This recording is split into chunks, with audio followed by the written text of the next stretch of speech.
ആൽബട്രോസുകളെക്കുറിച്ചുള്ള അറിവുകൾ. ആൽബട്രോസുകൾ ഭൂമിയിലെ ഏറ്റവും വലിയ കടൽ പക്ഷികളാണ്. അവയുടെ ചിറകുകൾക്ക് 11 അടി വരെ നീളമുണ്ടാകാം. ഈ പക്ഷികൾക്ക് മണിക്കൂറുകളോളം ചിറകുകൾ അനക്കാതെ പറക്കാൻ കഴിയും. കാറ്റിന്റെ ശക്തി ഉപയോഗിച്ച് അവയ്ക്ക് കടലിനു മുകളിലൂടെ തെന്നി നീങ്ങാൻ സാധിക്കും. ആൽബട്രോസുകൾക്ക് അവയുടെ ജീവിതത്തിന്റെ ഭൂരിഭാഗവും കടലിൽ ചെലവഴിക്കാൻ സാധിക്കുന്നു. പ്രജനനത്തിനായി മാത്രമേ അവ കരയിലേക്ക് വരാറുള്ളൂ.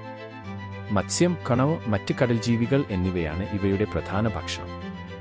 ജലോപരിതലത്തിൽ നിന്ന് ഇവ ഭക്ഷണം പിടിച്ചെടുക്കുന്നു. അന്റാർട്ടിക്കിന് ചുറ്റുമുള്ള തെക്കൻ സമുദ്രത്തിലാണ് ഇവ പ്രധാനമായും കാണപ്പെടുന്നത്. ചില ഇനങ്ങൾ വടക്കൻ പസഫിക് സമുദ്രത്തിലും കാണപ്പെടുന്നുണ്ട്. ആൽബട്രോസുകൾ ദീർഘായുസ്സുള്ള പക്ഷികളാണ്. അവയ്ക്ക് 50 വർഷത്തിൽ കൂടുതൽ ജീവിക്കാൻ കഴിയും. ഇണയെ തിരഞ്ഞെടുക്കുന്നതിൽ ഈ പക്ഷികൾക്ക് പ്രത്യേകതയുണ്ട്. ഒരു ഇണയെ തിരഞ്ഞെടുത്താൽ അത് ജീവിതകാലം മുഴുവൻ ആ ബന്ധം നിലനിർത്തും. കാലാവസ്ഥാ വ്യതിയാനവും മത്സ്യബന്ധനവും കാരണം ആൽബട്രോസുകളുടെ എണ്ണം കുറഞ്ഞുകൊണ്ടിരിക്കുകയാണ്. പല ഇനങ്ങളും വംശനാശ ഭീഷണിയിലാണ്. കൂടുതൽ അറിവുകൾക്ക് ഇപ്പോൾ തന്നെ സബ്സ്ക്രൈബ് ചെയ്യൂ. അറിയാത്ത അറിവുകൾ.